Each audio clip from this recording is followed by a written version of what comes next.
Hello students. आज हम NCERT का चैप्टर नंबर 10 फिजिक्स का mechanical properties of fluid start करने वाले हैं। ये चैप्टर आपको बोर्ड एग्जाम, जो कि आपका स्कूल का एग्जाम होगा बोर्ड का सीबीएसई का, और उसके साथ साथ नीट, इन दोनों एग्जाम्स के लिए इम्पोर्टेंट है। और बोर्ड ने भी ये चैप्टर का इम्पोर्टेंस ध्यान में रखते हुए इसमें से एक भी टॉपिक डिलीट नहीं किया है अपने सिलेबस से। तो ये पूरा का पूरा चैप्टर आपको करना होगा, उसमें से कोई भी पार्ट डिलीटेड नहीं है। तो इसमें हमें क्या पढ़ना है, इसके पहला वाला जो चैप्टर था उसके अंदर हमने क्या देखा था। उसके अंदर हमने पहले वाले चैप्टर्स में देखा था मैकेनिकल प्रॉपर्टीज ऑफ सॉलिड्स। ठीक है, अब हमें देखना है mechanical properties of fluids. Fluids के अंदर क्या आता है। ठीक है, जो भी चीज़ें फ्लो हो सकती हैं उन्हें हम फ्लूइड बोलते हैं। तो आपको मालूम है मैटर जो होता है वो 3 स्टेट्स में हमें मिलता है, सॉलिड, लिक्विड और गैस। तो सॉलिड तो फ्लो नहीं हो सकते, लेकिन liquid and gas can flow. तो इन दोनों को एक साथ हम क्या बोलेंगे, फ्लूइड्स बोलेंगे। ठीक है, तो लिक्विड और गैस को एक साथ हम क्या बोल सकते हैं, fluid, because liquid and gas can flow. तो जो फ्लो हो सकते हैं उन्हें फ्लूइड बोलेंगे।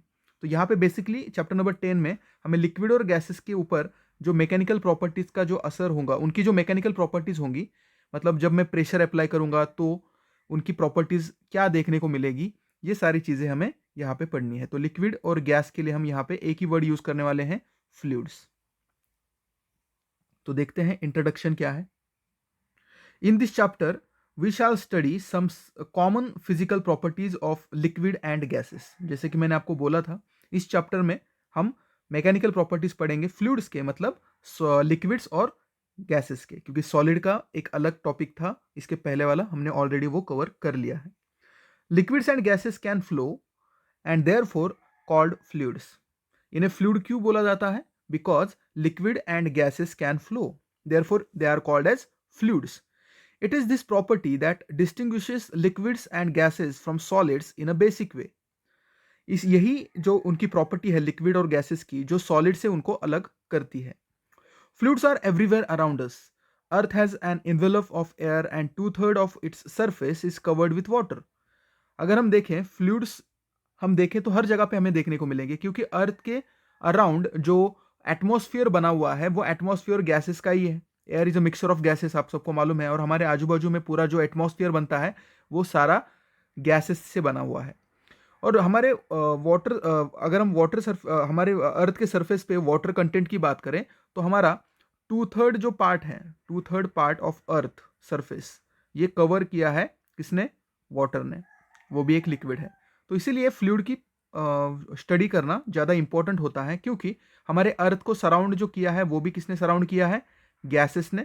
और अर्थ सरफेस के ऊपर जो वाटर कंटेंट है वो भी उसके टोटल सरफेस के 2/3, मतलब अगर अप्रोक्सीमेटली निकाले तो 66% वाटर है, 66 to 68%। ओके, अगर हम अपने मैमलियन बॉडी की देखें, हम जैसे ह्यूमन भी मैमल्स है, आपने बायोलॉजी में पढ़ा है, तो मैमलियन बॉडी जो है उसके अंदर मैक्सिमम वाटर कंटेंट होता है। तो ये सारी चीज़ों से हमें समझ में आता है कि फ्लूइड्स आर वेरी इंपॉर्टेंट। ठीक है, तो आगे हम बढ़ते हैं। तो अगर आगे देखें, how are fluids different from solids, what is common in liquid and gases.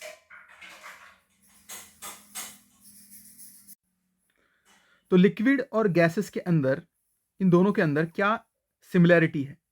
तो हमें मालूम है कि unlike a solid a fluid has no definite shape of its own. हमें मालूम है लिक्विड अगर देखें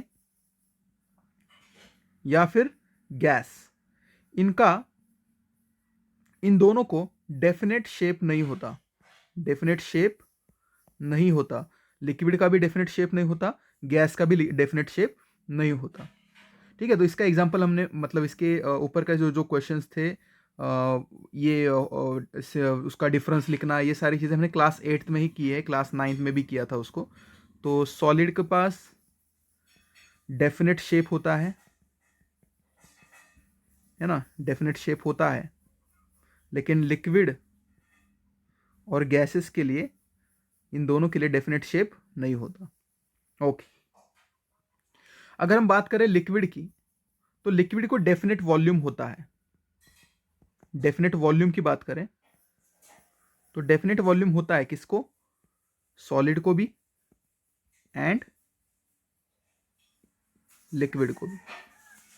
solid and liquid have definite volume, लेकिन अगर गैस की बात करें तो गैस को डेफिनेट वॉल्यूम नहीं होता। ठीक है, तो ये सारे डिफरेंसेस के जो पॉइंट थे वो हमने प्रीवियस क्लासेस में 9th में वगैरह किया है। आगे तो ये सारी चीज़ें हमें यहाँ पे समझनी है। तो द वॉल्यूम ऑफ सॉलिड, अब यहाँ पे इसके पहला वाला जो चैप्टर था मैकेनिकल प्रॉपर्टीज ऑफ सॉलिड में हमने पढ़ा था कि the volume of solid can be changed bye stress. ठीक है, स्ट्रेस का यूज करके वी कैन चेंज वॉल्यूम, ठीक है, ऑफ सॉलिड। तो उसके ऊपर स्ट्रेस अप्लाई करके हम उसका वॉल्यूम चेंज कर सकते हैं। आपको याद होगा वॉल्यूमेट्रिक स्ट्रेस हमने पढ़ा था, वॉल्यूमेट्रिक स्ट्रेस, है ना, वॉल्यूमेट्रिक स्ट्रेस, वॉल्यूमेट्रिक स्ट्रेन, तो ये सारी चीज़ें हमने वहाँ पे पढ़ी थी, है ना। बल्क मॉड्यूलस निकालते थे हम लोग, फिर वो वॉल्यूमेट्रिक स्ट्रेस को ऊपर रखते थे, वॉल्यूमेट्रिक स्ट्रेन को नीचे रखते थे। ठीक है, और फिर हमें एक मॉड्यूलस ऑफ रिजिडिटी मिलता था, बल्क मॉड्यूलस। क्या मिलता था? Bulk modulus. ठीक है, तो ये हमने प्रीवियस चैप्टर के अंदर देखा है कि the volume of solid can be changed by applying stress. The volume of solid, liquid और gas depends on the stress और प्रेशर एक्टिंग ऑन इट। अब यहां पे आपको क्या बोला है कि ये वॉल्यूम जो है सॉलिड का, वॉल्यूम जो है वो किसके ऊपर डिपेंड होता है? Depends on, volume depends on stress या फिर प्रेशर एक्टिंग ऑन इट। ठीक है, किसी भी स्टेट में हो मैटर, सॉलिड में हो, लिक्विड में हो या फिर गैस में हो, किसी भी स्टेट में हो, उसका वॉल्यूम जो है वो डिपेंड होता है स्ट्रेस पे, उसके ऊपर स्ट्रेस कितना है और उसका प्रेशर कितना एक्ट किया है उसके ऊपर, उस पे डिपेंड होता है कि उसका वॉल्यूम कितना चेंज होगा। When we talk about fixed volume of solid or liquid, we mean its volume under atmospheric pressure.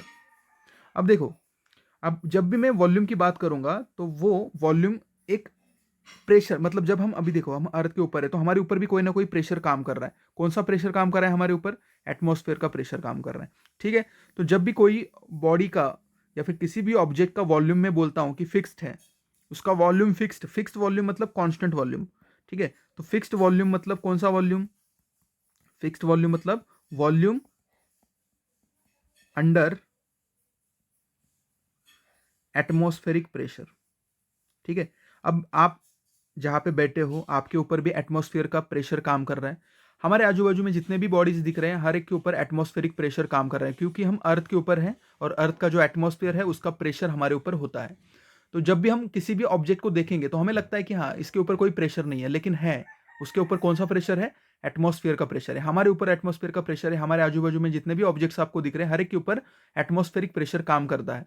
तो जब भी हम फिक्स वॉल्यूम बोलेंगे तो वो वॉल्यूम जो होगा वो किसके अंडर काम कर रहा है? एटमॉस्फेरिक प्रेशर के अंदर काम कर रहा है। हम उसको कांस्टेंट मतलब फिक्स वॉल्यूम कंसीडर करेंगे। ठीक है, उसको हम फिक्स्ड वॉल्यूम कंसीडर करेंगे, लेकिन फिक्स्ड वॉल्यूम का दूसरा मतलब ये है कि ये वॉल्यूम जो है वो किसके अंदर है? Volume under, fixed volume is nothing but volume under atmospheric pressure. ठीक है, इतना याद रखो कि कोई भी ऑब्जेक्ट जो होता है उसके ऊपर एटमॉस्फेरिक प्रेशर तो काम करता ही है ना, तो एटमॉस्फेरिक प्रेशर जो है वहां पे होता ही है। तो फिक्स्ड वॉल्यूम का मतलब कोई भी प्रेशर उसके ऊपर काम नहीं कर रहा है, ऐसा मत सोचो, वहां पे एटमॉस्फेयर का प्रेशर हमेशा रहता है।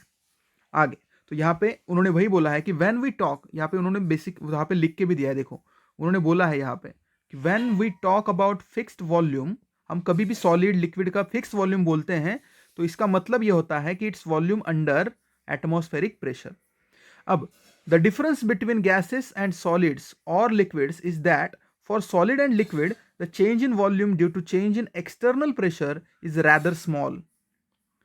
इसका मतलब क्या है कि अगर समझो यहां पे मैंने सॉलिड रखा है, S for solid, L for liquid और जी फॉर गैस। अगर मैंने इसके ऊपर प्रेशर अप्लाई किया पी, उतना ही प्रेशर मैंने इसके ऊपर अप्लाई किया पी और इतना ही प्रेशर इसके ऊपर अप्लाई किया पी, तो ज़्यादा कॉम्प्रेस कौन होगा? इतने प्रेशर पे सबसे ज़्यादा कॉम्प्रेस कौन होगा? तो हमें मालूम है गैसेस सबसे ज़्यादा कॉम्प्रेस होंगे, ठीक है, सॉलिड कब सबसे कम कॉम्प्रेस होंगे। तो इसका मतलब क्या है कि अगर एक्सटर्नल प्रेशर हमने दिया तो वॉल्यूम में चेंज होने का जो खासियत है, वॉल्यूम चेंज किस में ज़्यादा देखने को मिलेगा, किसका वॉल्यूम ज़्यादा चेंज होगा। अगर ऊपर से मैंने वही सेम प्रेशर तीनों को दिया है, सॉलिड के ऊपर जो प्रेशर की वैल्यू है वही प्रेशर की वैल्यू लिक्विड के ऊपर है, वही प्रेशर की वैल्यू गैस के ऊपर है, लेकिन सबसे ज़्यादा कॉम्प्रेस कौन होगा, सबसे ज़्यादा कॉम्प्रेसिबिलिटी जो है वो होगी गैस की होगी, और सबसे कम कॉम्प्रेस कौन होगा, सॉलिड होगा, ठीक है। तो ये आपको समझना होगा कि गैसेस जो होते हैं, गैस वो सबसे ज़्यादा कॉम्प्रेसिबिलिटी दिखाते हैं, तो सबसे कम कॉम्प्रेसिबिलिटी किसकी होती है, सॉलिड्स की, ठीक है। तो यहाँ पे solids and liquids have much lower compressibility as compared to gases। अगर हम गैसेस, सॉलिड्स और लिक्विड को कंपेयर करें और उनके ऊपर अगर मैंने कोई प्रेशर अप्लाई किया तो उस प्रेशर की वजह से सबसे ज़्यादा कॉम्प्रेसिबिलिटी कौन दिखाएगा, सबसे ज़्यादा कॉम्प्रेसिबिलिटी दिखाएंगे गैस, और सबसे कम कॉम्प्रेसिबिलिटी जो होंगी उसे हम लिस्ट कॉम्प्रेसिबल बोलेंगे, लिस्ट, इसको बोलेंगे मोस्ट कॉम्प्रेसिबल और इसको बोलेंगे लिस्ट कॉम्प्रेसिबल। तो सबसे कम कॉम्प्रेस कौन होगा, सॉलिड, क्योंकि सॉलिड जो है वो कॉम्प्रेस होने वाला नहीं है, ज़्यादा उसका शेप जल्दी से चेंज नहीं होता ना, इसलिए वो सबसे कम कॉम्प्रेसिबिलिटी दिखाएगा। लेकिन गैसेस जो होते हैं वो सबसे ज़्यादा कॉम्प्रेसिबिलिटी दिखाते हैं। आगे, shear stress can change the shape of a solid keeping its volume fixed। आपको याद होगा हमने एक डायग्राम निकाला था, ठीक है, अगर आपको याद होगा तो आप उसको विजुअलाइज कर सकते हो, ऐसा कोई डायग्राम हमने निकाला था, ठीक है। और मैंने क्या बोला था कि अगर हमने ऊपर वाले सरफेस के ऊपर ऐसा कोई फोर्स लगाया, टेंजेंशियल, कौन सा फोर्स, टेंजेंशियल फोर्स, ठीक है, ऊपर वाले अपर सरफेस पे मैंने अगर टेंजेंशियल फोर्स लगाया तो क्या होगा, ये ऊपर और नीचे वाला जो ये वाला जो सरफेस है, ये वाला नीचे वाला सरफेस, उसको मैं क्या करने वाला हूं, फिक्स रखने वाला हूं, फिक्स्ड। तो ऊपर वाला जो है वो सिर्फ आगे की तरफ थोड़ा सा स्लाइड हो जाएगा, क्या हो जाएगा, स्लाइड, और शेप चेंज होगा, shape of object will change. लेकिन शेप चेंज होगा लेकिन वॉल्यूम चेंज होगा क्या, वॉल्यूम उतना ही रहेगा, volume will remain constant, volume constant ही रहने वाला है। आप सबको मालूम है ये क्यों, क्योंकि शेयर स्ट्रेस में सिर्फ शेप चेंज होता है, वॉल्यूम फिक्स रहता है, क्योंकि ये ऊपर वाला सरफेस जो है, ये वाला सरफेस, ऊपर वाला जो सरफेस है वो सरफेस आगे की तरफ स्लाइड होगा, ये सरफेस जो है ऊपर वाला दिख रहा है वो थोड़ा आगे की तरफ स्लाइड होगा, मतलब ये थोड़ा ऐसे और ये थोड़ा ऐसे, ठीक है, तो ऐसे यहाँ पे मिलेगा मुझे, लेकिन ये तो ऐसे ही रहेगा ना यहाँ पे, बराबर, यहाँ पे भी वही होगा,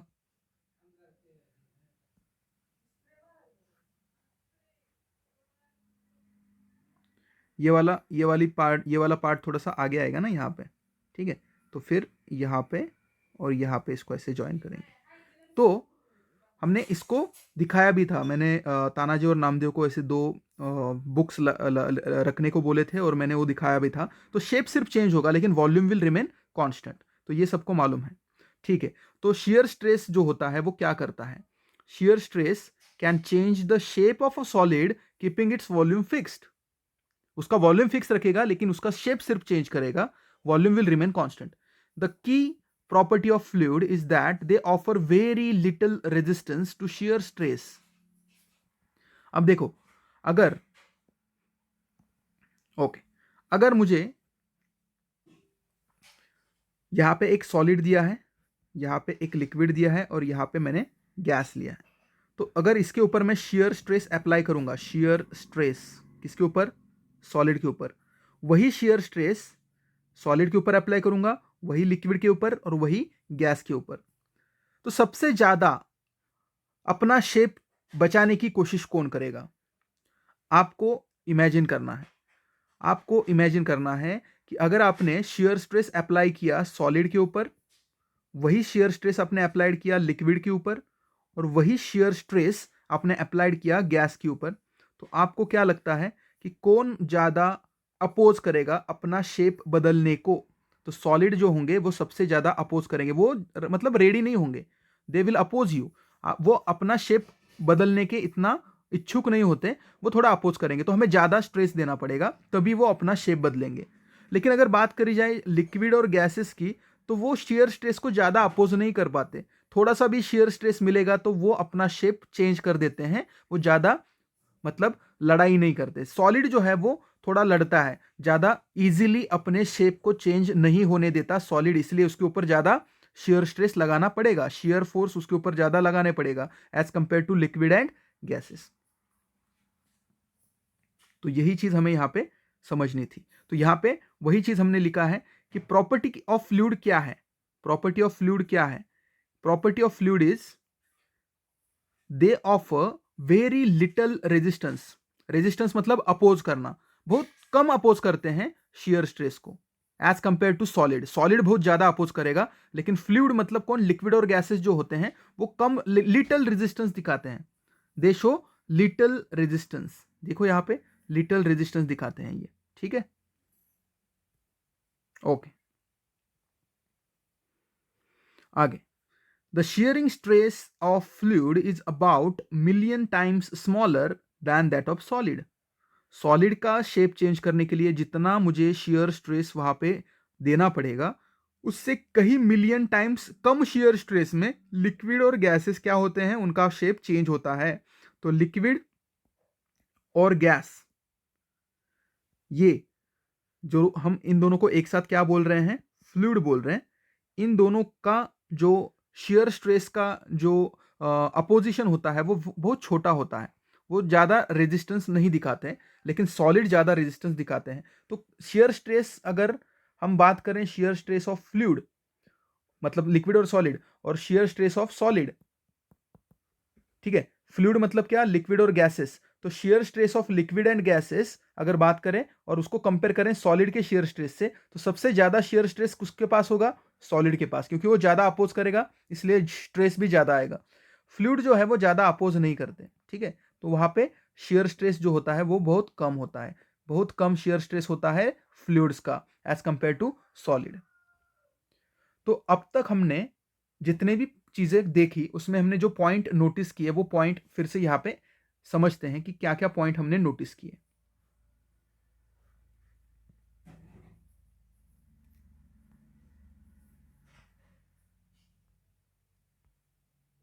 एक मिनट।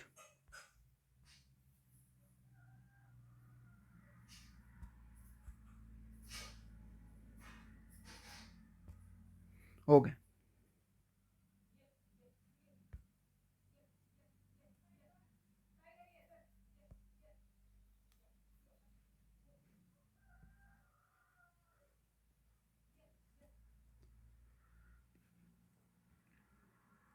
सबसे पहला पॉइंट हमने देखा liquid and gases can flow and hence called as fluids. उसके बाद हमने पॉइंट ये देखा कि अगर मैं बात करूं स्ट्रेस की, ठीक है, तो द वॉल्यूम ऑफ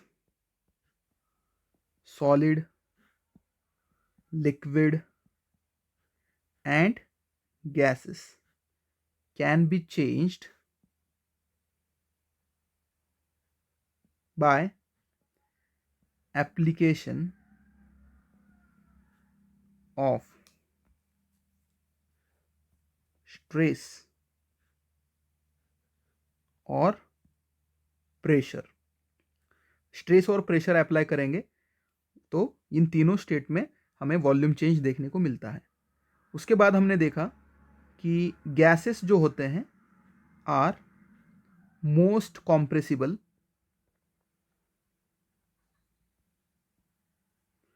और सॉलिड्स जो होते हैं आर लीस्ट कॉम्प्रेसिबल, सबसे कम कॉम्प्रेस होते हैं। उसके बाद हमने देखा कि शियर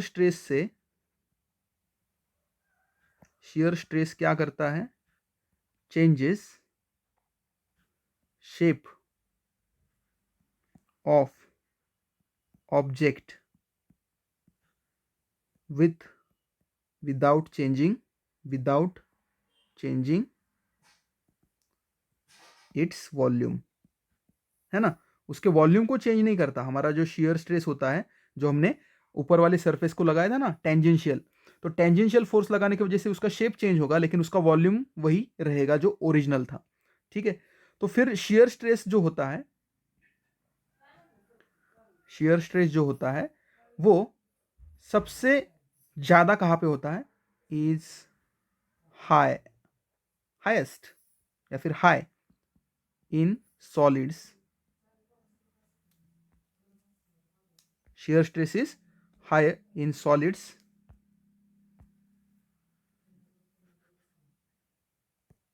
हाई लिखेंगे इसमें, shear stress is high in solids as compared to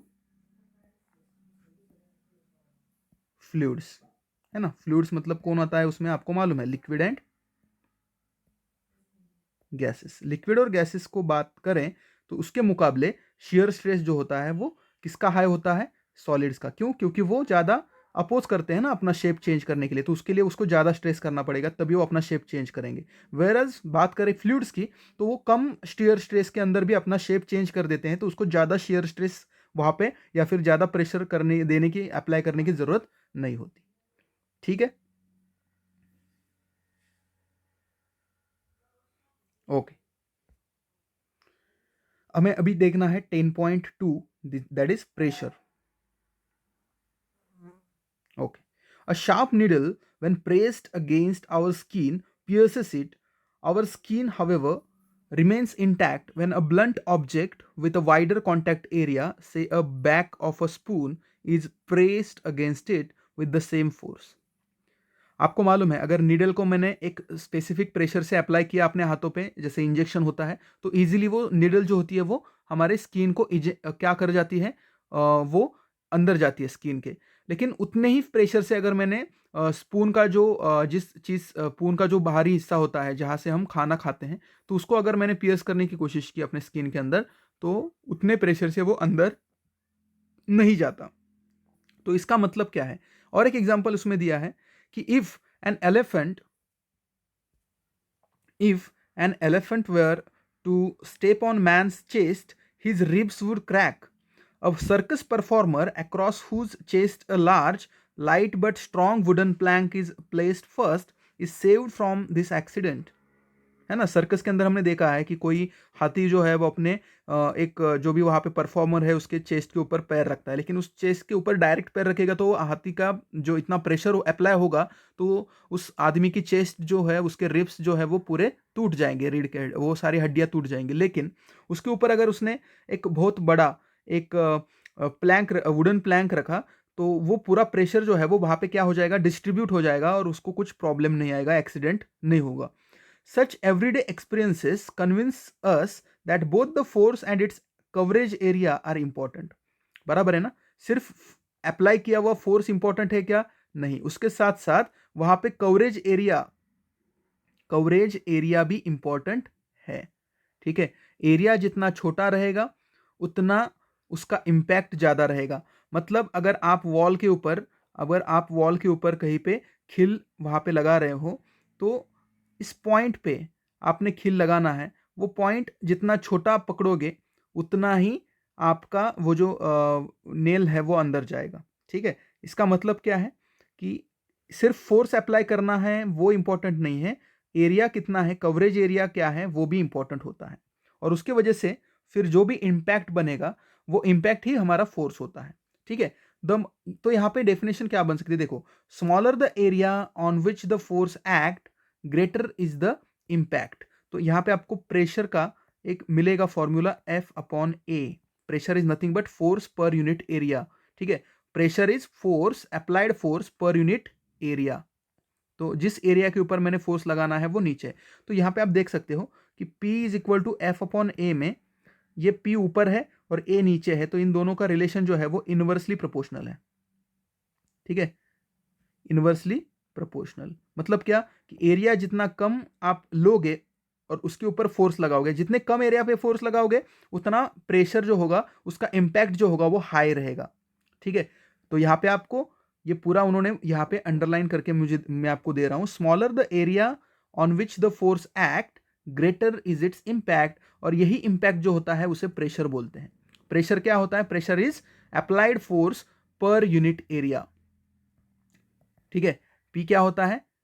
applied force per unit area. Okay, when an object is submerged in a fluid at rest, the fluid exerts a force on its surface।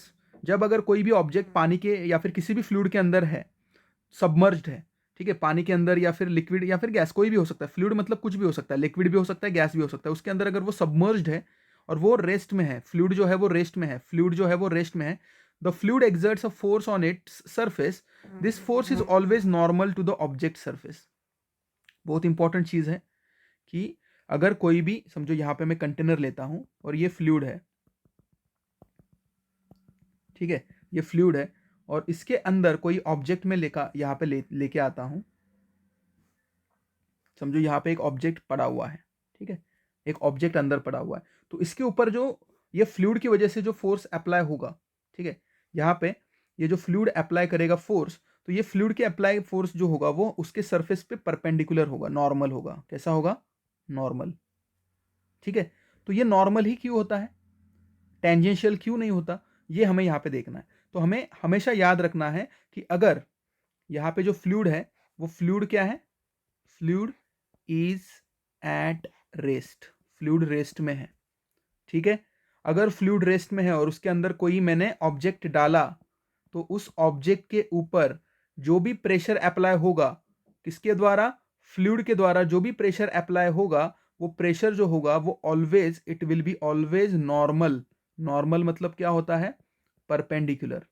ठीक है, normal का मतलब होता है perpendicular to its surface. उस object के हर surface को, उस ऑब्जेक्ट के हर सरफेस को वो क्या रहेगा? नॉर्मल, दैट इज परपेंडिकुलर रहेगा। अब ये एक इंपॉर्टेंट चीज आपको यहां पे समझ में आ गई कि when an object is submerged in a fluid at rest, fluid rest में है, फ्लूइड वहां पे मूव नहीं कर रहा है, ये आपको याद रखना है। अगर फ्लूइड रेस्ट में है और उसके अंदर कोई भी ऑब्जेक्ट अंदर पड़ा हुआ है, तो फ्लूइड उसके ऊपर एक फोर्स एक्ट करेगा उसके सरफेस पे, और वो फोर्स हमेशा नॉर्मल रहेगा, उस ऑब्जेक्ट के सरफेस को नॉर्मल रहेगा। क्या रहेगा? नॉर्मल। तो ये इंपॉर्टेंट याद रखो, नॉर्मल रहेगा। क्या रहेगा? नॉर्मल। नॉर्मल मतलब परपेंडिकुलर रहेगा। अब ऐसा क्यों? This is so because if there were a component of force parallel to the surface, the object will also exert a force on the fluid parallel to it as a consequence of Newton's third law. This force will cause the fluid to flow parallel. अब यहां पे ऐसा क्यों होता है? हमेशा normal ही क्यों लगेगा, पैरेलल क्यों नहीं लगेगा? ये एग्जांपल उन्होंने दिया है। तो उन्होंने क्या बोला है, देखो कि समझो समझो यहां पे कंटेनर है, कंटेनर के अंदर ये देखो ये फ्लूइड पड़ा हुआ है, ठीक है, ये फ्लूइड पड़ा हुआ है और फ्लूइड के अंदर हमारा क्या है? ऑब्जेक्ट है। तो यहां पे मैं ऑब्जेक्ट भी निकालता हूं। समझो ये हमारा ऑब्जेक्ट है, ये वाला हमारा ऑब्जेक्ट पानी के अंदर या फिर किसी भी फ्लूइड के अंदर पड़ा हुआ है। अब इसके ऊपर जो फोर्स लगेगा वो हमेशा कैसे लगेगा? परपेंडिकुलर, मतलब परपेंडिकुलर लगेगा ऐसा। ठीक है, अब समझो आपको जैसे आपको लग रहा है कि अगर पैरेलल लगेगा तो क्या होगा। देखो, अगर फ्लूइड ने इसके ऊपर जो फोर्स एग्जर्ट किया, वो फोर्स अगर पैरेलल होगा, क्या होगा? पैरेलल फोर्स एग्जर्ट किया, तो होगा क्या कि उसके पैरेलल फोर्स की जो रिएक्शन होगी, उस पैरेलल फोर्स को हमारा ऑब्जेक्ट जो है, देखो हमें न्यूटन का थर्ड लॉ क्या बोलता है? For every action there is equal and opposite reaction, है ना। तो अगर इसने पैरेलल फोर्स अप्लाई किया तो उतने ही इक्वल रिएक्शन दिखाएगा अपोजिट डायरेक्शन में। कौन?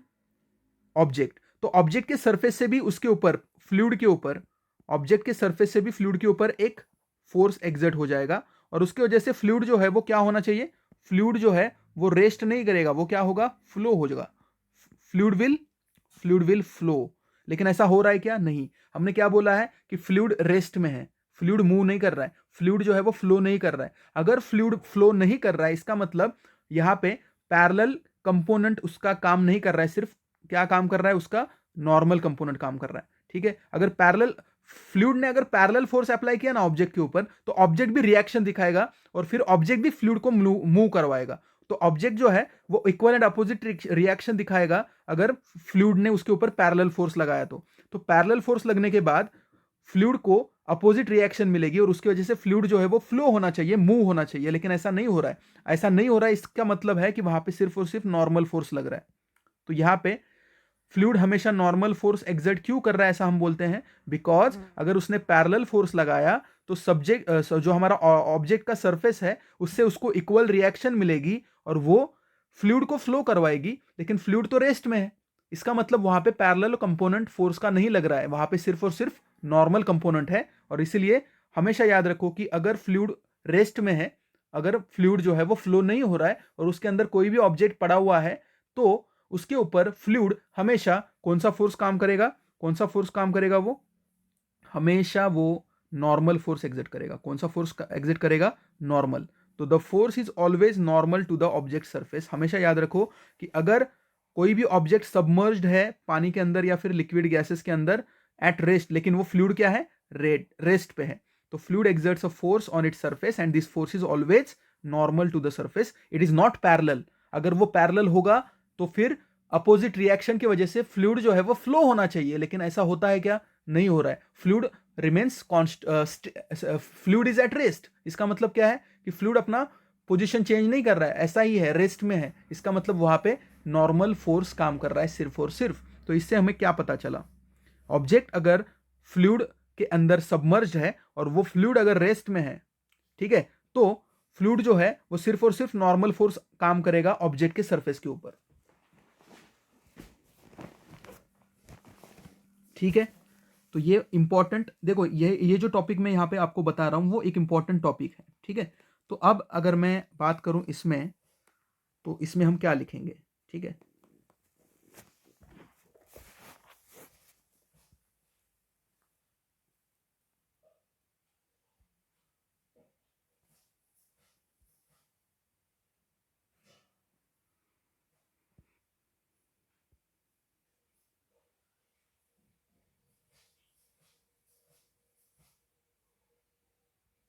Okay, pressure. तो प्रेशर क्या होता है, फोर्स अपॉन एरिया, है ना, pressure is force upon area. तो प्रेशर और एरिया एक दूसरे को इनवर्सली प्रोपोर्शनल है, मतलब अगर प्रेशर ज़्यादा इम्पैक्ट चाहिए तो एरिया जो होगा वो छोटा होना चाहिए। ठीक है, हाई प्रेशर हाई कब होगा, जब एरिया स्मॉल होगा। ठीक है, ओके, तो ये चीज़ हमने देखी। उसके बाद हमने दूसरा क्या देखा कि अगर when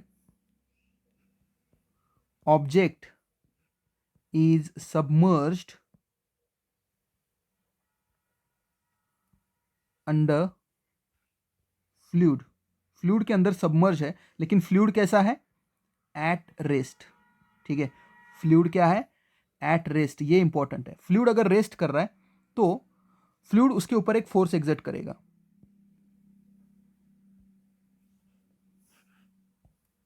the fluid exerts normal force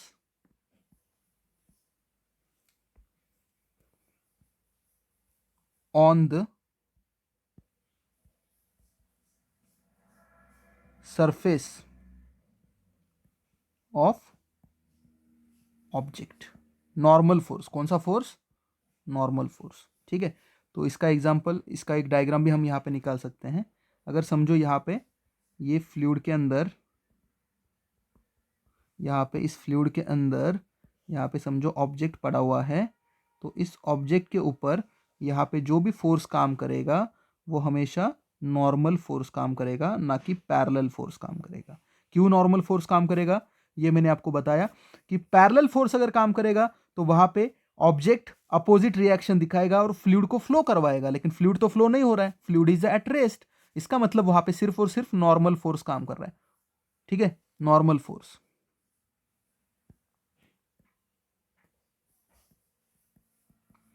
only normal force, ठीक है, क्योंकि फ्लूइड जो है वो क्या है, रेस्ट में है, fluid is at rest. Okay,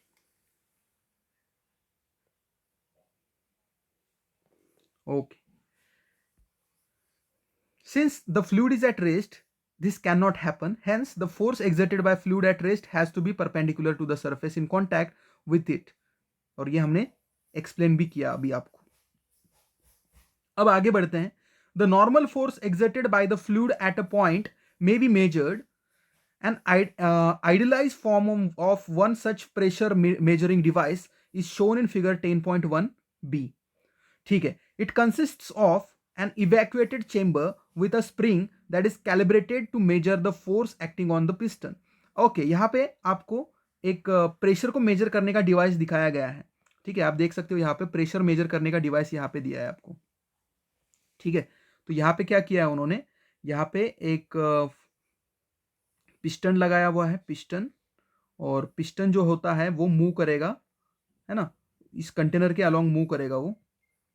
तो ये पिस्टन है हमारा, देखो ये वाला पिस्टन है, और पिस्टन के अंदर यहाँ पे स्प्रिंग लगाया हुआ है। ठीक है, क्या लगाया है, स्प्रिंग। अब ऊपर से जब मैं फोर्स अप्लाई करूंगा तो पिस्टन नीचे नीचे क्या हो जाएगा, दब जाएगा। पिस्टन जैसे जैसे नीचे जाएगा वैसे वैसे स्प्रिंग के अंदर, स्प्रिंग क्या हो जाएगा, कॉम्प्रेस हो जाएगा, स्प्रिंग विल कॉम्प्रेस। और इसके अंदर कोई हवा वगैरह नहीं है, ये क्या है, वैक्यूम है, उसके अंदर क्या है, वैक्यूम। यहाँ पे स्प्रिंग के आजू बाजू में सिर्फ और सिर्फ क्या है, वैक्यूम है। ठीक है, ओके। तो आप यहाँ पे देख सकते हो कि यहाँ पे पिस्टन, ये देखो ये पिस्टन है, यहाँ पे फोर्स काम किया, ये पिस्टन का एरिया है ना, पिस्टन का एरिया है ये, और अंदर हमने स्प्रिंग लगाया हुआ है, और स्प्रिंग के आजू बाजू में क्या है, वैक्यूम है। वहाँ पे हवा या फिर कुछ भी नहीं है, यहाँ पे कुछ नहीं है, यहाँ पे शायद सिर्फ और सिर्फ क्या है, वैक्यूम है, वैक्यूम। ओके, अब इसके ऊपर मैं फोर्स लगाऊंगा। जितने एरिया पे फोर्स लगाया है वो एरिया भी मुझे मालूम है, फोर्स भी मालूम है, और उससे मेरा स्प्रिंग जो है वो अंदर की तरफ क्या हो जाएगा, कॉम्प्रेस हो जाएगा, कॉम्प्रेस। ठीक है, तो उसके द्वारा आई कैन मेजर प्रेशर। तो प्रेशर को मेजर करने का एक डिवाइस यहां पे दिखाया गया है। ओके, तो इट कंसिस्ट, ये जो प्रेशर मेजरिंग डिवाइस है इसका थोड़ा सा एग्जाम यहाँ पे उन्होंने दिया है कि क्या है ये, it consist of evacuated chamber with a spring that is calibrated to measure the force acting on the piston. ठीक है, इवैक्यूएटेड मतलब क्या, अंदर से हवा वगैरह पूरा निकाल के अंदर वैक्यूम क्रिएट किया गया है चेंबर के अंदर, और उसके अंदर एक स्प्रिंग लगाई गई है, और जो कैलिब्रेटेड है मतलब उसके ऊपर कुछ नंबर्स वगैरह लिख के दिए हैं जो मेजर कर सकेंगे कि उसके ऊपर फोर्स कितना काम कर रहा है। This device is placed at a point inside the fluid. अब हम इस डिवाइस को कहां पे रखेंगे, इस डिवाइस को हम पानी के अंदर रखेंगे, इनसाइड द फ्लूइड रखेंगे, और फिर इनवर्ड फोर्स जो होगा जो फ्लूइड का, वो पिस्टन को नीचे करेगा, है ना, तो पिस्टन के ऊपर काम करेगा, और फिर it is balanced by outward spring force and is thereby measured. तो फिर होगा क्या कि अंदर जब हम इस डिवाइस को इसके अंदर डालेंगे, पानी के अंदर या फिर लिक्विड के अंदर या फिर किसी भी फ्लूइड के अंदर डालेंगे, तो फ्लूइड क्या करेगा, उसके ऊपर फोर्स, है ना, जो नॉर्मल फोर्स होता है, हमने अभी भी देखा कि नॉर्मल फोर्स एग्जर्ट करेगा वो। तो फ्लूइड जब उसके ऊपर नॉर्मल फोर्स एग्जर्ट करेगा पिस्टन के ऊपर, तो ये स्प्रिंग जो है वो उसको क्या करेगा, करेक्ट करेगा, मतलब बैलेंस करेगा उस आउटवर्ड फोर्स को। तो यहाँ पे मेजरमेंट हमें मिल जाएगा कि कितना ऊपर से वाटर का प्रेशर कितना आया था, और उसको बैलेंस करने के लिए स्प्रिंग ने अपना कितना फोर्स लगाया। और स्प्रिंग के ऊपर कुछ नंबर्स देखो उन्होंने बोला है कैलिब्रेटेड। ठीक है, कैलिब्रेटेड का मतलब क्या होता है, ठीक है, कैलिब्रेटेड का मतलब यहाँ पे समझो आप, आपके जो कंपास बॉक्स होता है उसमें एक स्केल आपने देखी होगी, है ना, तो स्केल में कैसा होता है, 1 2 3 4, है ना, और फिर पांचवा बड़ा होता है 1, फिर उसके बाद 1 2 3 4, फिर पांचवा, है ना, यहाँ पे पिच 1.5 होगा, नहीं लिखे जाता लेकिन पांचवा होता है यहाँ पे। उसके बाद फिर पांचवा 2 होता है, फिर 1 2 3 4 5 6 7 3 होता है, फिर 1 2 3 4 5 6 7 8 9 10वां 4 होता है। तो ये ये जो यहाँ पे मेजर करने के लिए ये जो चीज़ें दी है ना, ये छोटे छोटे ये जो लाइंस होते हैं वो क्या होते हैं, ये सारे नंबर्स मेजर करने के लिए लिखे हुए होते हैं, उसको बोलते हैं कैलिबर, इसको बोलते हैं कैलिब्रेटेड। तो इसको बोलते हैं कैलिब्रेटेड। तो वैसे ही इसके अंदर भी जो स्प्रिंग लगाया है वो भी कैलिब्रेटेड है, मतलब उसके ऊपर कुछ नंबर्स लिखे हुए हैं ताकि हमें समझ में आए कि प्रेशर ऊपर से वाटर का या फिर किसी भी लिक्विड का या फिर वो किसी भी गैस का प्रेशर कितना आया, और उसके हिसाब से स्प्रिंग ने उसको बैलेंस करने के लिए कितना अंदर आया या फिर कितना बाहर की तरफ उसने अपने आप को लेके आ गया स्प्रिंग। तो उस आउटवर्ड जो भी फ्लूइड का फोर्स है उसको बैलेंस करने के लिए उसके ऊपर जो भी चेंजेस हमें देखने को मिलेंगे वो चेंजेस से हम पता लगाएंगे, क्योंकि ऊपर से जितना फोर्स आया उतना ही ये उसको बैलेंस करेगा ना, तो हमें पता लग जाएगा कि फ्लूइड का कितना प्रेशर आया था उसके ऊपर। ठीक है, और इसीलिए उसके ऊपर उसको क्या किया है, स्प्रिंग को कैलिब्रेटेड किया है, स्प्रिंग के ऊपर कुछ नंबर्स लिख के रखे हैं ताकि हमें समझ में आए कि जब हम उसको फ्लूइड के अंदर डालेंगे तो फ्लूइड अपना काम करेगा। फ्लूइड क्या करेगा, उस पिस्टन के ऊपर फोर्स एग्जर्ट करेगा, और पिस्टन के ऊपर फोर्स एग्जर्ट करेगा तो फिर स्प्रिंग जो है उसको बैलेंस करेगा। स्प्रिंग जब बैलेंस करेगा तो स्प्रिंग के ऊपर के जो नंबर्स है उससे हमें पता चलेगा कि कितना उसको बैलेंस करने के लिए फोर्स अप्लाई करना पड़ा स्प्रिंग को, और उतना ही फोर्स फिर बाहर से होगा, ये हम बोलेंगे, और फिर हमें समझ में आएगा कि वहां पे जो फ्लूइड है वो कितना उसके ऊपर प्रेशर एग्जर्ट कर रहा है। ठीक है, ओके। तो लिक्विड के अंदर, अगर बीकर के अंदर लिक्विड लिया और उसके अंदर हमने ऑब्जेक्ट को डाला, तो उसके ऊपर जो ऑब्जेक्ट के जो वॉल्स होते हैं उसके ऊपर हमेशा सारे पॉइंट पे वो परपेंडिकुलर फोर्स ही काम करेगा, नॉर्मल फोर्स ही एग्जर्ट करेगा फ्लूइड। और फिर वहां पे जो भी आइडियलाइज डिवाइस होगा प्रेशर मेजर करने का, वो क्या होगा कि अगर if F is the magnitude of this normal force on the piston of area A, then average pressure PAV, average pressure क्या होगा, applied force magnitude of normal force upon area of the piston, और ये formula देगा हमें pressure का। ठीक है, तो in principle the piston area can be made arbitrarily small, the pressure is then defined in a limiting sense. अब आप मुझे मालूम है कि प्रेशर और एरिया एक दूसरे को इनवर्सली प्रोपोर्शनल है, तो प्रेशर ज्यादा से ज्यादा कब हो सकता है, जब एरिया जितना हो सके उतना कम। ठीक है, तो हम क्या करेंगे, हम अगर प्रेशर का हमें फॉर्मूला मिला है एफ अपॉन ए, ठीक है, तो हम क्या करेंगे, इसको लिमिट लगाएंगे, प्रेशर को एफ अपॉन ए को लिमिट लगाएंगे, एफ अपॉन ए को लिमिट लगाएंगे, क्या करेंगे हम, डेल्टा ए को छोटा करेंगे, tends to zero, delta A जितना जीरो हो सकेगा उतना जीरो हो जाए, तो उस टाइम पे डेल्टा एफ और डेल्टा ए में जो भी चेंजेस होंगे उसको हम बोलेंगे कि ये क्या है, प्रेशर। तो लिमिटिंग फॉर्म में उसको लिख सकते हैं। देखो अभी मैथ्स में आपने लिमिट्स वगैरह पढ़ा है, ठीक है, लिमिट्स आपने पढ़ा है। तो अगर प्रेशर का फॉर्मूला ये है, pressure is equal to F upon A है, तो अगर मैं इसको लिमिटिंग फॉर्म में लिखूं पी को, तो लिमिट डेल्टा ए को मैं जीरो तक लेके जा सकता हूं, जितना हो सके उतना छोटा करूंगा, तब एफ में जो भी चेंजेस होंगे और ए में जो चेंजेस होंगे इसको एक साथ लेके आऊंगा तो मुझे क्या मिलेगा, प्रेशर मिलेगा। तो ये लिमिटिंग फॉर्म में उसको लिख सकते हैं। ठीक है, तो मैथ्स में अगर आपने लिमिट्स अच्छा सा किया है तो आपको ये limit delta A tends to zero मैंने क्यों लिखा ये आपको समझेगा।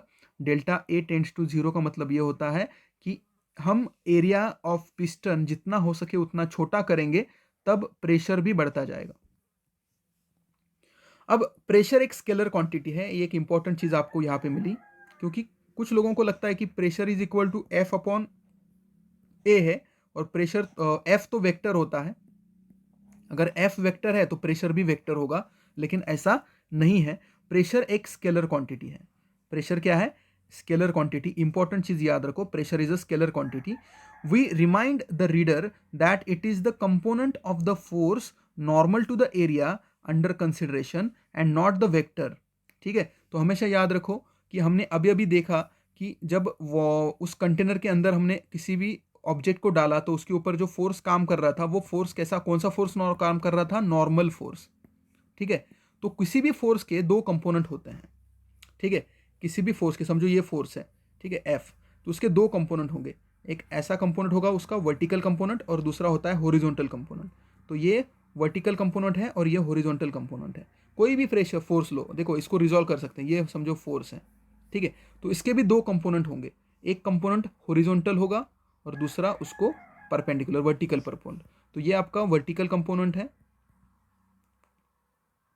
और ये हॉरिजॉन्टल है। ठीक है, तो फिर हॉरिजॉन्टल कंपोनेंट और वर्टिकल कंपोनेंट जो होते हैं वो हमेशा क्या होते हैं, वो हमेशा मैग्नीट्यूड दिखाते हैं। ये सिर्फ मैग्नीट्यूड दिखाने के लिए हम यूज करते हैं। ठीक है, तो इसका मतलब ये है कि वर्टिकल कंपोनेंट हॉरिजॉन्टल कंपोनेंट सिर्फ और सिर्फ क्या है, स्केलर्स है। तो यहाँ पे हमने पहले ही बोला है कि जब भी कोई भी ऑब्जेक्ट के ऊपर नॉर्मल फोर्स काम कर रहा है, इसका मतलब वो नॉर्मल फोर्स है, मतलब वो क्या है, नॉर्मल कंपोनेंट है। परपेंडिकुलर पार्ट जो है ना फोर्स का, वो नॉर्मल कंपोनेंट। ठीक है, ना कि पूरा का पूरा फोर्स, वह पूरा का पूरा फोर्स हम कंसिडर नहीं कर रहे, वो नॉर्मल कंपोनेंट उसके कंसिडर कर रहे हैं हम प्रेशर के लिए। ठीक है, तो इसीलिए प्रेशर भी क्या होता है, हमारा स्केलर क्वांटिटी होता है। अब प्रेशर का फॉर्मूला हमने क्या किया, एफ अपॉन ए लिखा। तो अगर प्रेशर का फॉर्मूला एफ अपॉन ए है तो एफ का और ए का यूज करके हम इसका डायमेंशन फाइंड कर सकते हैं, है ना। तो आपको देखो पहले यूनिट फाइंड करेंगे, तो ये है न्यूटन और ये है मीटर स्क्वायर। तो प्रेशर का यूनिट क्या बन जाएगा, न्यूटन पर मीटर स्क्वायर, ये उसका एसआई यूनिट बन जाएगा। और इसी एसआई यूनिट का यूज करके हम क्या कर सकते हैं, उसके डायमेंशंस को फाइंड कर सकते हैं। तो एल एम टी अगर मैं लिखता हूँ तो यहाँ पे आप देख सकते हो कि एफ इज इक्वल टू मा, ठीक है, और नीचे क्या है एरिया, वो क्या है हमारा लेंथ का स्क्वायर। ठीक है, तो ये हो मा मतलब एम मतलब केजी, ए मतलब मीटर पर सेकेंड स्क्वायर, और ये भी क्या है लेंथ का स्क्वायर मतलब मीटर का स्क्वायर। तो ये मीटर स्क्वायर ऊपर आने के बाद मीटर की पावर -2 हो जाएगी ना, या फिर इसमें से एक और इसमें से एक माइनस कर दो, कैंसिल कर दो, तो फिर नीचे एक m बचेगा और नीचे वाला m ऊपर आने के बाद -1 बनेगा। तो यहाँ पे लेंथ -1 बनेगी, के जी 1 बनेगा, और सेकेंड का स्क्वायर भी ऊपर आने के बाद -2 बनेगा। तो ये आपका ये क्या बनेगा, प्रेशर का डायमेंशन बनेगा, L-1 M1 और T-2। तो यहाँ पे LMT नहीं लिखा, MLT लिखा है, लेकिन कुछ फर्क नहीं पड़ता, आप MLT लिख सकते हो, LMT भी लिख सकते हो। तो यहाँ पे L-1 M1 और T-2 यहाँ पे आ गया। तो ये उसका डायमेंशन होगा, और उसका SI यूनिट जो होता है वो क्या होता है, न्यूटन पर मीटर स्क्वायर, या फिर उसको मैं न्यूटन मीटर के ऊपर -2 लिख सकता हूँ। और it has been named as Pascal. ठीक है, उसको पास्कल भी बोलते हैं, क्यों, क्योंकि एक फ्रेंच साइंटिस्ट था, हाँ, ब्लेज पास्कल, उसने कुछ काम किया था इसके रिगार्डिंग, तो इसके लिए उसको पास्कल भी बोलते हैं। जैसे फोर्स का जो न्यूटन यूनिट है वो न्यूटन के नाम से दिया है, वैसे ही प्रेशर का जो यूनिट है वो पास्कल के नाम से दिया है। Okay, a common unit of pressure is the atmospheric pressure. ठीक है, एटमॉस्फेयर जो होता है एटीएम, उसमें भी मेजर करते हैं प्रेशर को। ठीक है, तो pressure exerted by the atmosphere at sea level, what is atmospheric pressure, the pressure exerted by the atmosphere, हमारे अर्थ का एटमॉस्फेयर ने सी लेवल के वहाँ पे लेवल पे जो प्रेशर देता है हमारा एटमॉस्फेयर, उसको बोला जाता है एटमॉस्फेरिक प्रेशर। वो कितना होता है, 1.013 इंटू 10 की पावर 5, 1.013 इंटू 10⁵ पास्कल। तो 1 एटमॉस्फेरिक प्रेशर, ये इंपॉर्टेंट कन्वर्जन है, आपको न्यूमेरिकल्स सॉल्व करने के टाइम पे इसको यूज करना है। 1 atmospheric pressure is nothing but 1.013 into 10⁵ pascal, 1.013 into 10⁵ pascal, ये होता है हमारा 1 ATM, मतलब 1 atmospheric pressure. Another quantity that is indispensable in describing fluid is the density, जिसे हम रो बोलते हैं। For a fluid of mass m occupying volume v, density is nothing but mass upon volume. आपको मालूम है डेंसिटी क्या होता है, density is nothing but mass upon volume. तो अगर मैं डेंसिटी जो रो है उसका निकालूं, तो मास मतलब तो मैं केजी में मेजर करूंगा, और वॉल्यूम में मीटर क्यूब में मेजर करता हूं, तो केजी पर मीटर क्यूब उसका एसआई यूनिट होगा। तो एसआई यूनिट ऑफ डेंसिटी क्या है, केजी पर मीटर क्यूब, और ये ऊपर भी आ सकता है, तो हम उसको केजी मीटर क्यूब के ऊपर -3 ऐसा भी लिख सकते हैं। अब अगर केजी पर मीटर क्यूब उसका एसआई यूनिट है, तो फिर उसका डायमेंशन क्या होगा, dimension of density, dimension of density क्या होगा कि ऊपर केजी है, मतलब केजी पर मीटर क्यूब है ना ये, तो ये ऊपर आने के बाद मीटर के ऊपर -3 हो जाएगा, तो यहाँ पे ये -3 हो जाएगा, तो केजी मीटर के ऊपर -3। तो यहाँ पे क्या होगा, यहाँ पे मैं लिखता हूँ LMT, तो एल तो -3, लेंथ मतलब मास 1 है और टाइम तो 0 है, ठीक है। तो इसका मतलब टी के ऊपर 0 है तो टी लिखेंगे नहीं तो भी चलेगा, तो एम के ऊपर 1 मतलब सिर्फ एम लिखेंगे और एल के ऊपर -3। तो यहाँ पे आप देख सकते हो इसका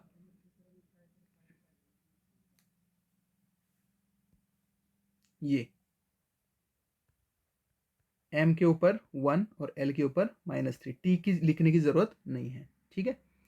और ये भी एक स्केलर क्वांटिटी है, ये भी क्या है, स्केलर, क्योंकि डेंसिटी जो है वो मास अपॉन वॉल्यूम है ना, तो ये दोनों स्केलर है, तो फिर उससे बनने वाला वो भी क्या हो जाएगा, डेंसिटी भी scalar. A liquid is largely incompressible and its density is therefore nearly constant at all pressures. Gases, on the other hand, exhibit a larger variations in densities and with pressure. तो यहाँ पे दोनों का एक difference दिया है, देखो liquid की अगर बात करें, लिक्विड की अगर बात करें तो प्रेशर के अलग अलग प्रेशर अप्लाई करने से लिक्विड की डेंसिटी ज्यादा चेंज नहीं होती, डेंसिटी ऑलमोस्ट कांस्टेंट रहेगी, डेंसिटी ऑलमोस्ट क्या रहेगी, constant on application of different different values of pressure. Pressure की वैल्यू मैंने डिफरेंट डिफरेंट की, लेकिन डेंसिटी ज्यादा चेंज नहीं होती लिक्विड की। लेकिन बात करें गैस की, तो गैस की डेंसिटी प्रेशर चेंज करूंगा तो उससे डेंसिटी भी उसकी चेंज होती रहती है। अगर मैं बात करूं डेंसिटी ऑफ वाटर की, जो हमने क्लास 9th में किया था, तो 4 डिग्री सेल्सियस पे, 4 डिग्री सेल्सियस जिसको 277 केल्विन बोलते हैं, ठीक है, क्योंकि 4 डिग्री सेल्सियस के अंदर मैं 273 ऐड करूंगा तो मुझे आंसर क्या मिलेगा, 277, तो ये केल्विन में आ जाएगा, कन्वर्जन है ना, डिग्री सेल्सियस को केल्विन में करना है तो 273 उसमें ऐड कर दो। तो 4 डिग्री सेल्सियस या फिर 277 केल्विन पे अगर देखें तो हमारा जो वाटर है उसकी डेंसिटी है 10 की पावर 3 kg मीटर के ऊपर -3, ठीक है। तो 1 इंटू 10 की पावर 3 kg मीटर के ऊपर -3। अब ये है वाटर का डेंसिटी। 9th में ही हमने रिलेटिव डेंसिटी सब्सटेंस की निकाली है। व्हाट इज रिलेटिव डेंसिटी, याद है आपको, रिलेटिव डेंसिटी हम क्या बोलते थे कि density of substance to the density of water. मतलब अगर मैंने डेंसिटी ऑफ सब्सटेंस ऊपर रखा, डेंसिटी ऑफ सब्सटेंस, और नीचे डेंसिटी ऑफ वाटर, तो ये जो रेशियो मिलता है उसको मैं बोलता हूं रिलेटिव डेंसिटी। तो अगर आपको किसी ने पूछा what is relative density, what is relative density, तो आपको बोलना है रिलेटिव डेंसिटी ऑफ सब्सटेंस क्या है, what is relative density of substance. तो आप बोलोगे कि उस density of substance divided by density of water, ठीक है, एट 4 डिग्री सेल्सियस, ठीक है।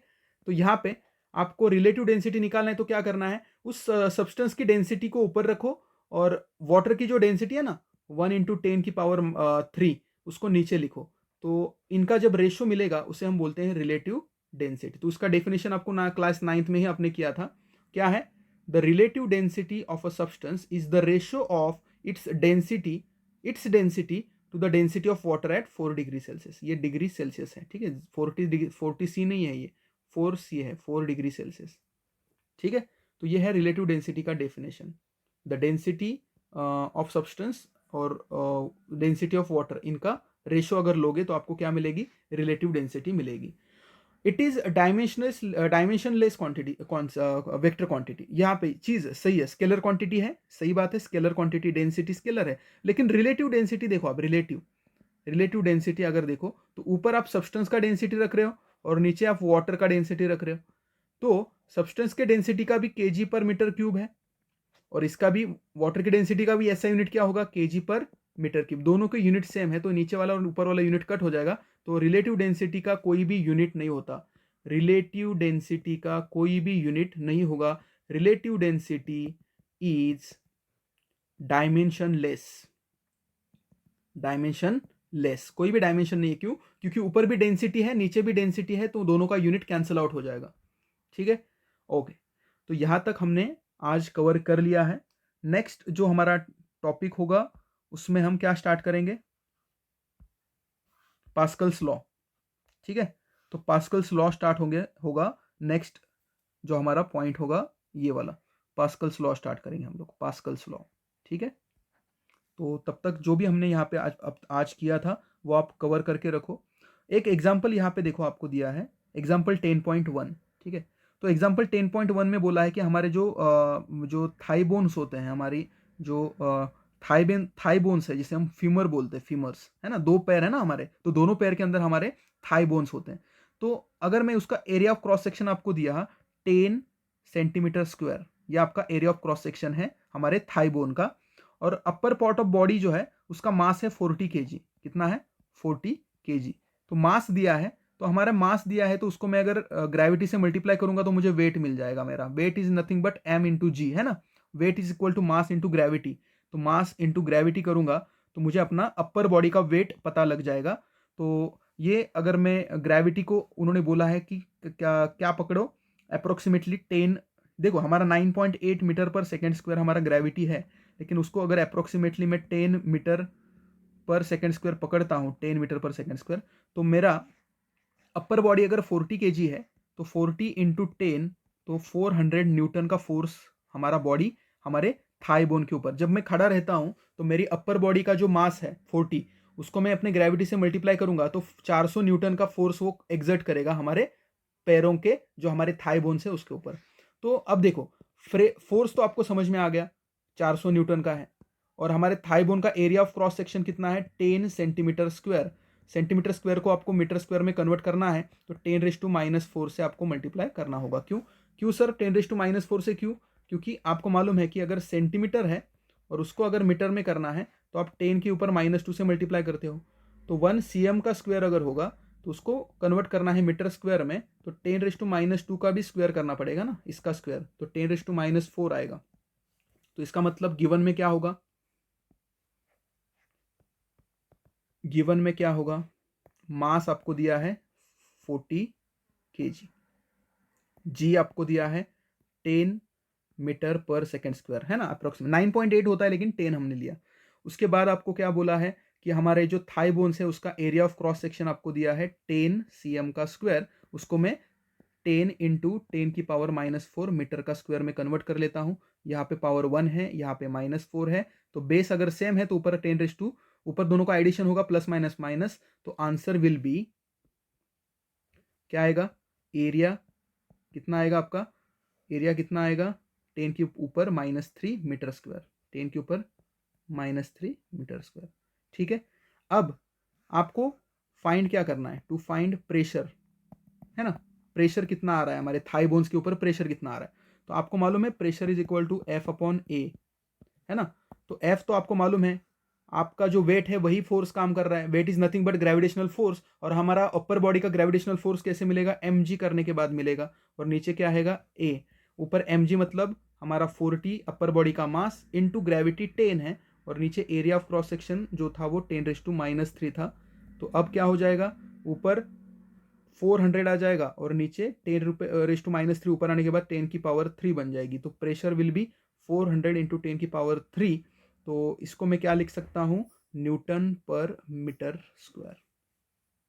ठीक है, तो 400, तो इसको मैं ऐसा भी लिख सकता हूं 4 इंटू 10⁵ न्यूटन पर मीटर स्क्वायर। क्यों? क्योंकि ये 2 जीरो जो है उसका मतलब 100 है ना, तो 100 और ये 10⁻3, तो 100 को मैं 10 का स्क्वायर कंसीडर करूंगा और ये 10⁻3 है, तो दोनों मिला के 10⁻5 बन जाएगी। तो यहाँ पे 4 इंटू 10⁵ न्यूटन पर मीटर स्क्वायर, या हमारे ऊपर प्रेशर जो होगा वो आएगा। ठीक है, अब 4 into 10⁻,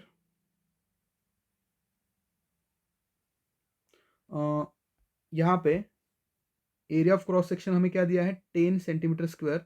each of cross section area, each of cross section area मतलब क्या होता है कि हर फ्यूमर के ऊपर, तो हमारे लेफ्ट, हमारा जो लेफ्ट पैर होगा, लेफ्ट फीमर, इसके ऊपर भी इतना ही प्रेशर आएगा और राइट फीमर के ऊपर भी उतना ही प्रेशर आएगा। ठीक है, तो दोनों का एक साथ निकालना है हमें। ठीक है, तो देखो यहाँ पे एग्जांपल सॉल्व करके दिया है आपको भी।